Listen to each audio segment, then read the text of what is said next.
esto es fundamental, no como un sustituto de nuestra fe, sino como una evidencia de nuestra fe. ¿Cómo evidenciamos que tenemos fe? Bueno, en el sufrimiento. Si todo me va bien, es divino. Si siempre estoy rico, sano y próspero, tener fe es precioso. Pero en el sufrimiento, ahí se ve realmente quién es el que tiene fe. En el sufrimiento. Por lo tanto, hermanos, como les decía recién, viene a ser una bendición a nuestra vida. ¿Por qué? Porque tiene beneficios para nuestra vida espiritual, en los propósitos de Dios. En primer lugar, lo que vamos a ver, que el sufrimiento, aunque no lo veamos así, pero yo se lo voy a mostrar con la Biblia, que es un don de Dios. ¿Usted sabía eso? El sufrimiento en las manos de Dios es un don. Pablo le dice a los filipenses en el capítulo 1, versículo 29, porque a ustedes se les concedió no solamente el don de creer en Cristo, sino que padezcáis por Él. Así como se nos dio el don para creer en el Señor, Pablo pone esa categoría en la misma medida. Se les dio el don, se les dio esa gracia para sufrir por el Señor Jesucristo. Filipenses capítulo 1, versículo 29. Ahora, entender que se nos ha concedido fe para creer en Cristo es una cosa, que la entendemos. Pero entender que se nos ha concedido el don de sufrir por Cristo es otra cosa que no es tan fácil de entender. Yo puedo entender que era un pecador, como Pablo dice en Efesios 2:8, estaba perdido en mis delitos y pecados, era enemigo de Cristo, era un blasfemo, enemigo del Evangelio, pero el Señor en su gracia me dio la fe para que yo creyera. Entonces dice, por gracia sois salvos por medio de la fe, y esto no de vosotros, sino que es don de Dios para que nadie se gloríe. Pero ahora Pablo dice que el sufrir por Cristo es un don. ¿Cuántos de nosotros hemos pedido ese don en oración? Nunca. ¿Quién se levanta mañana y dice, Señor, dame el don del sufrimiento? Quiero sufrir por Cristo. No, no, porque no estamos hechos, no somos masoquistas, no busque el sufrimiento, viene solo. Cuando Dios decida un tiempo de prueba, pero no lo busque porque viene solo, pero nadie va a orar de esa manera. Pero sin embargo, vemos en la Escritura que el sufrimiento es un don que se nos ha concedido. Otra vez volvemos a nuestro texto. De modo, dice Pedro, que los que padecen según la voluntad de Dios. Según la voluntad de Dios. Es un don concedido, el padecer por el Señor Jesucristo. Por esa razón, Pablo consideraría el sufrimiento a causa de Cristo como un regalo al mismo nivel que nuestra fe. No lo vemos así, ¿no? Como un don. Muchas veces lo vemos como una maldición. Hermano, Dios no nos maldice nunca. Ya hemos sido bendecidos con toda bendición espiritual en los lugares celestiales de Cristo. Por lo tanto, hay que aprender a gozarse, hay que masticar el freno muchas veces, quedarse quietito, esperar en el Señor, como el salmista decía, porque te abates, oh alma mía, y te turbas dentro de mí, confía en el Señor, porque aún he de alabarlo. Predicarse el Evangelio a uno mismo, hermano. A veces somos especialistas en predicar el Evangelio a otros, pero cuando nos tenemos que predicar el Evangelio a nosotros mismos, se nos queman las hojas de la Biblia. Para nosotros somos impresionantes, pero para nosotros se nos queman las hojas de la Biblia. Predícale a su alma. Instruya su alma en las Escrituras, como hacía el salmista. Todos los hombres de Dios sufrieron, lloraron, derramaron lágrimas, pero confiaron en el Señor. Dios estaba tratando con ellos, y nosotros no somos la excepción. Un buen lugar para empezar a comprender esto es la promesa hecha nada más y nada menos por el Señor Jesucristo.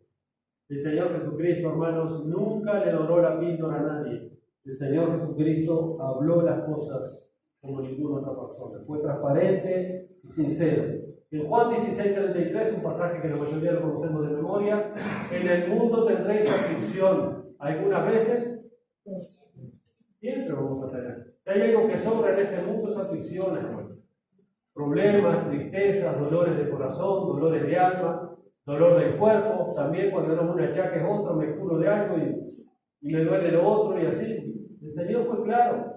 No dijo, en el mundo quizás a veces tengan aflicción. No, mientras estemos en este mundo, mientras estemos en este cuerpo de muerte, las aflicciones van a estar todos los días en nuestra vida. Y tenemos que aprender a lidiar con eso. Si no, vamos a vivir un espíritu amargado. No vamos a experimentar gozo, no vamos a experimentar contentamiento. Siempre vamos a desconfiar de Dios. Vamos a disparar de los propósitos de Dios porque no queremos estar en el círculo de la voluntad de Dios y no nos queremos salir. ¿Cómo? Buscando inmediatamente soluciones humanas al tema del sufrimiento. En el mundo tendréis aflicción. Miren lo que el Señor dijo en Lucas capítulo 9, versículo 23. Si alguno quiere venir en pos de mí, niéguese a sí mismo, tome su cruz cada día y siga. Bueno, estos pasajes se están dejando de leer, tristemente, lo digo con tristeza, en la iglesia evangélica. Porque la iglesia evangélica no quiere saber nada del sufrimiento, del padecer por Cristo y de la cruz. Hermano, el Señor no prometió riqueza, salud y prosperidad. El Señor prometió una cruz. Una cruz.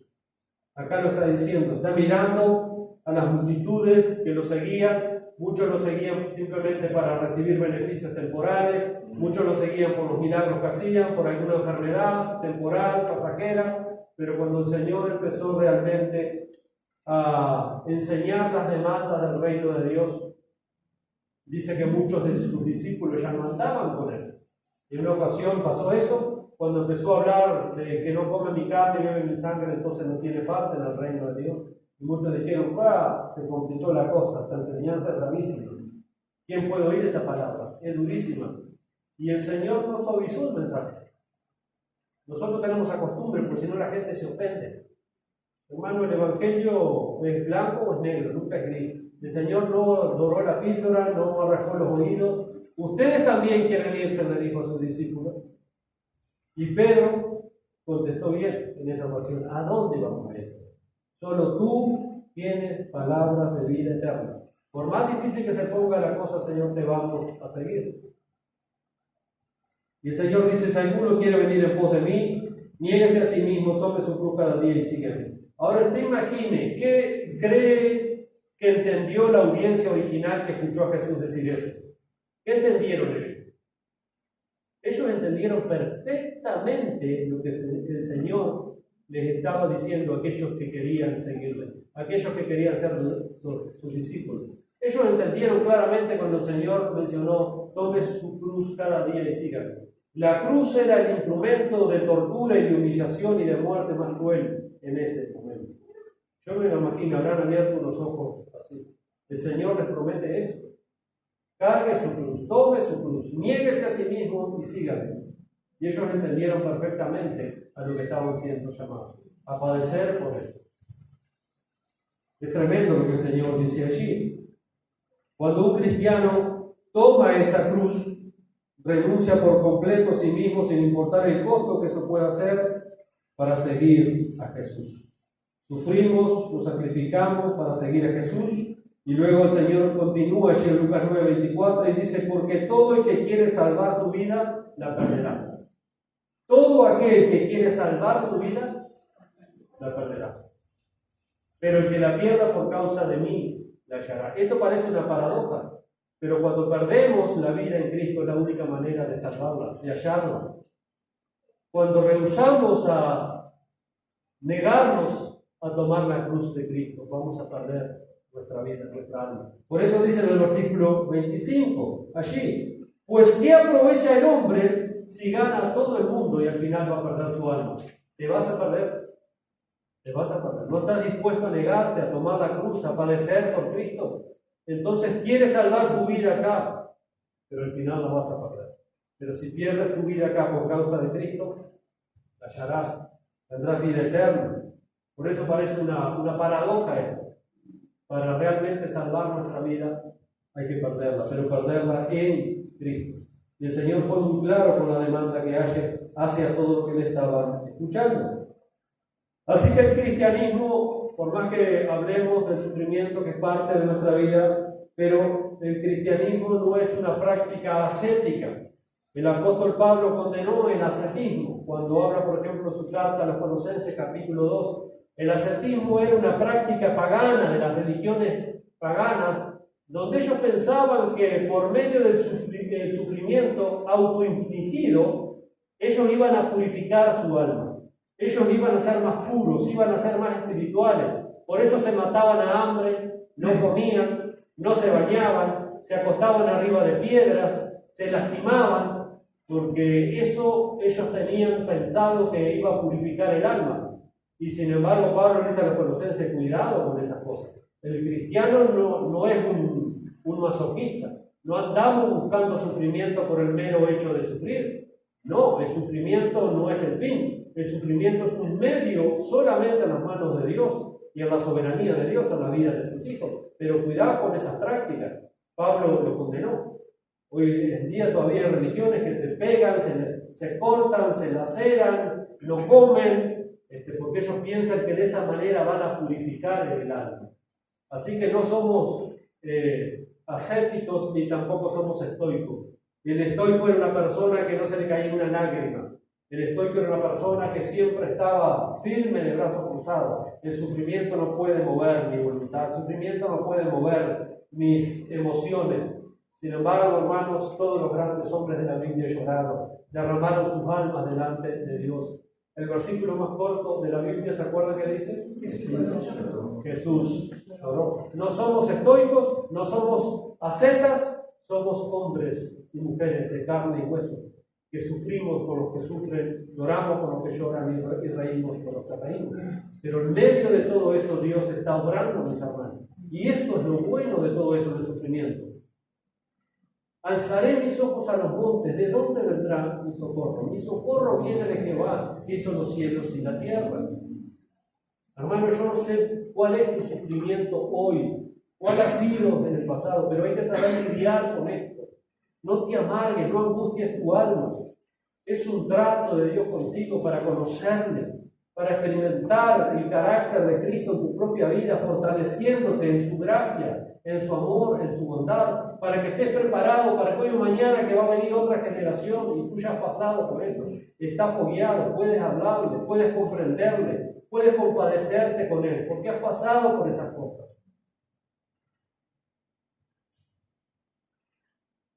Sufrimos en los propósitos de Dios para esperar algo mucho mejor, algo mucho más sublime. Nunca espere lo peor en el sufrimiento, porque recuerde que detrás del sufrimiento en la vida de sus hijos está el Señor, obrando silenciosamente, misteriosamente. Por lo tanto, hermano, cuando sufrimos en las manos de Dios, debemos esperar algo mucho mejor de su parte. Por esta razón el sufrimiento viene a ser un don de Dios, un regalo de Dios.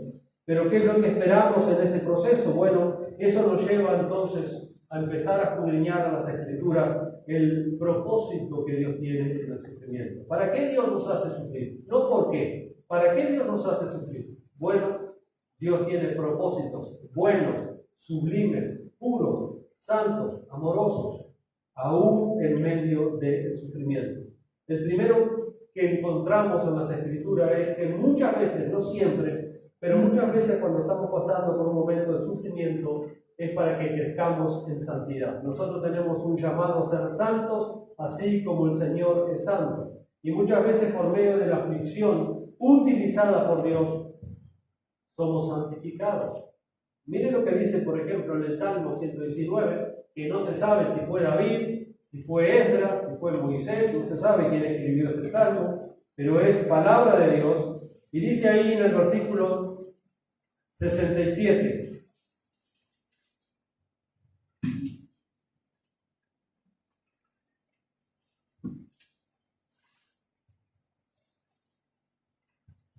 Antes que fuera yo humillado por el Señor, por supuesto, ¿cómo andaba? Antes de haber sufrido, antes de haber sido quebrantado por el Señor, ¿cómo andaba? Descarriado. Descarriado. ¿Cuántos descarriados han vuelto el camino del Señor por medio de la aflicción? Si andamos todo bien, andamos correteando del Señor. Pero cuando el Señor nos afrenta a las clavijas del sufrimiento, sabemos que hay que volver. Y esta es la experiencia del salmista, y es la experiencia de tantos, que mientras parece que están bien, viviendo fuera de la voluntad de Dios, están descarriados. La Biblia dice que están descarriados. Dice, antes que yo fuera humillado, descarriado andaba. ¿Qué pasó? Mas ahora guardo tu palabra, ahora obedezco tu palabra. ¿Cómo fue ese proceso? Bueno, por medio de haber sido quebrantado, humillado, por medio del sufrimiento. Ahora obedezco tu palabra. ¿Qué decir? No es una bendición. ¿Cuántas veces nosotros andamos descarriados? y Dios tiene que traer algún quebranto a nuestra vida para hacernos recapacitar que estamos lejos de su voluntad, que parece que estamos lo más bien. No, hermanos, lejos de la voluntad de Dios nunca vamos a estar bien. La única manera de estar bien es en el centro de la voluntad de Dios. Y si el centro de la voluntad de Dios muchas veces está la aflicción, bienvenida sea, gloria sea a su nombre. Es preferible estar afligido en el centro de la voluntad de Dios que andar bien fuera de la voluntad de Dios. Eso es un engaño de nuestro propio pecado que hay en nuestro corazón. Dios en su bondad va a usar algunas veces el sufrimiento para llamar nuestra atención y despertarnos a la mentira y al engaño de nuestro propio pecado. Engañoso y perverso es el corazón más que todas las cosas, dijo Jeremías. Hermanos, no hay nada más engañoso en tu corazón y en el mío que el pecado remanente, que nos hace creer que está todo bien.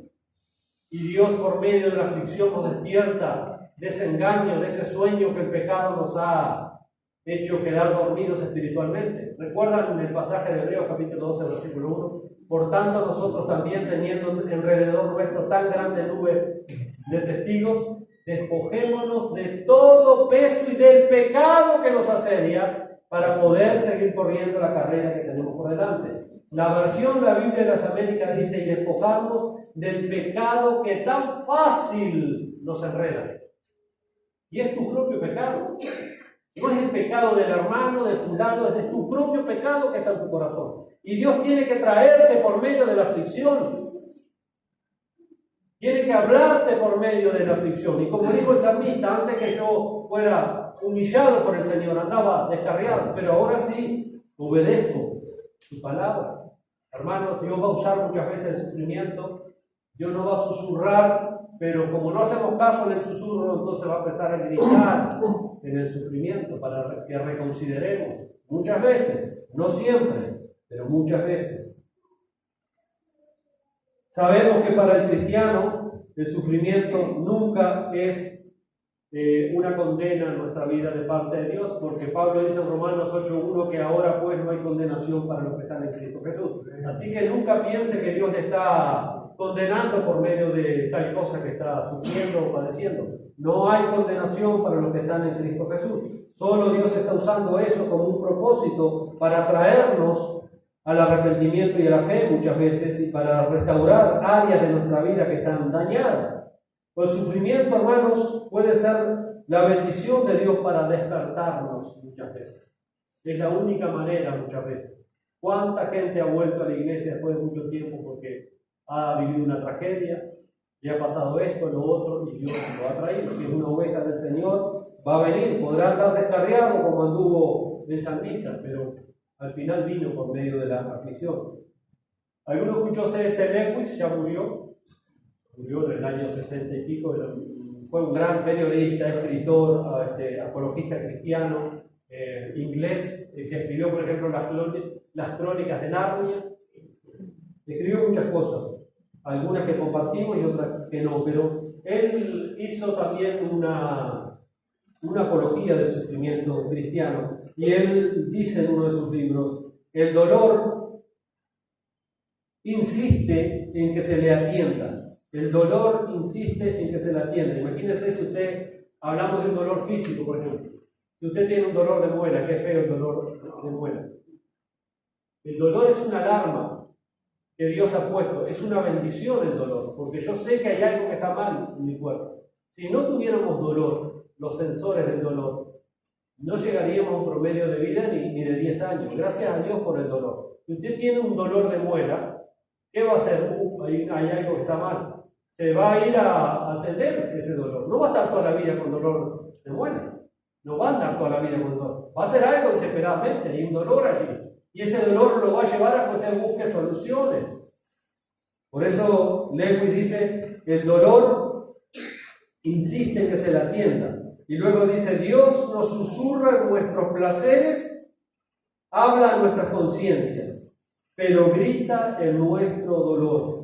Es un megáfono para despertar a un mundo sordo. Es un megáfono para despertar a un mundo sordo. Y para despertar a muchos sordos dentro de la iglesia también. Hay muchos sordos dentro de la iglesia evangélica. que Dios tiene que gritarles, porque si no escuchan en el susurro, lo van a tener que escuchar en el grito del padecimiento, del sufrimiento, llamándoles.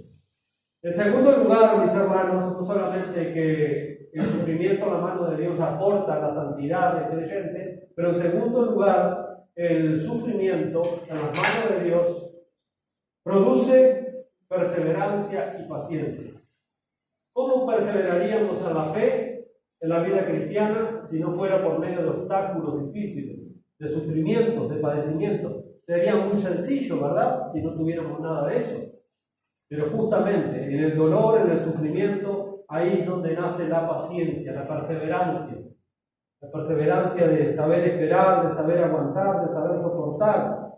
La vida cristiana es una carrera que requiere perseverancia, no es una carrera de velocidad, es una carrera de perseverancia. No importa cuán rápido salgamos, lo importante es que lleguemos. Somos responsables de permanecer fundados y firmes en nuestra fe, sin movernos de la esperanza del Evangelio. Colosenses 1:23 es lo que Pablo le dice ahí en ese pasaje a los colosenses. Y solo podemos hacerlo, hermano, por la gracia de Dios que nos preserva. No porque seamos más fuertes, más inteligentes o más santos que el otro. Es por la gracia de Dios, como Pablo dijo, por la gracia de Dios soy lo que soy. Y no ha sido, dice, por causa mía, que yo he trabajado más que los otros apóstoles, no. Ha sido la gracia de Dios en mí. Por lo tanto, por la gracia de Dios soy lo que soy.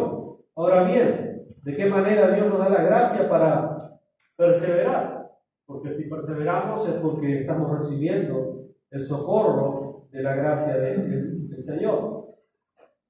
Bueno, en 1 Corintios 10:13, ahí hay un texto que también es muy conocido, donde se nos dice que Dios nunca va a permitir que seamos tentados o probados más allá de lo que podemos soportar. Dios no nos va a dar un sufrimiento que no podamos soportar, una carga, una tentación que no podamos soportar. Dios sabe los límites de cada uno. Dice, pero dará juntamente con la prueba la salida, porque Dios está en el proceso. Él la da, Él la quita. Punto. No te va a dar algo que no puedas soportar. A eso a uno le parece, no aguanto más esto, no soporto más esto, muchas veces. Pero Dios sabe hasta dónde y hasta cuándo la vida de cada uno, porque Él está obrando. ¿Alguna vez entonces hemos considerado la manera normal en que la hace, la manera normal en que nos da la gracia para soportar la prueba, la tentación? No es enviar ninguna fuerza mística que desaparezca todo al instante. Pablo dice allí en Romanos 5:3, sino fortalecernos a través de pruebas previas. Dice, también nos gloriamos en las tribulaciones, sabiendo que las tribulaciones producen paciencia. Si no hay tribulación, no hay paciencia. Y la paciencia es un rasgo del carácter de Cristo. La paciencia es un fruto del Espíritu Santo. Sería facilísimo si cada vez que viniera una prueba y Dios nos enviara un poder instantáneo que destruyera la prueba. Nunca íbamos a tener paciencia. Crecemos, somos perseverantes cuando estamos siendo atribulados. Por eso Pablo dice ahí en Romanos 5:3, también nos gloriamos en las tribulaciones. ¿Por qué? Porque algo bueno va a salir de eso, la paciencia. Yo no puedo comprar paciencia. ¿A dónde la voy a buscar?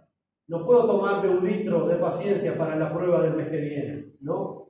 La prueba de hoy me está preparando para la prueba del mes que viene, o la prueba del año que viene, para soportar, para esperar, para seguir avanzando en mi caminar como cristiano.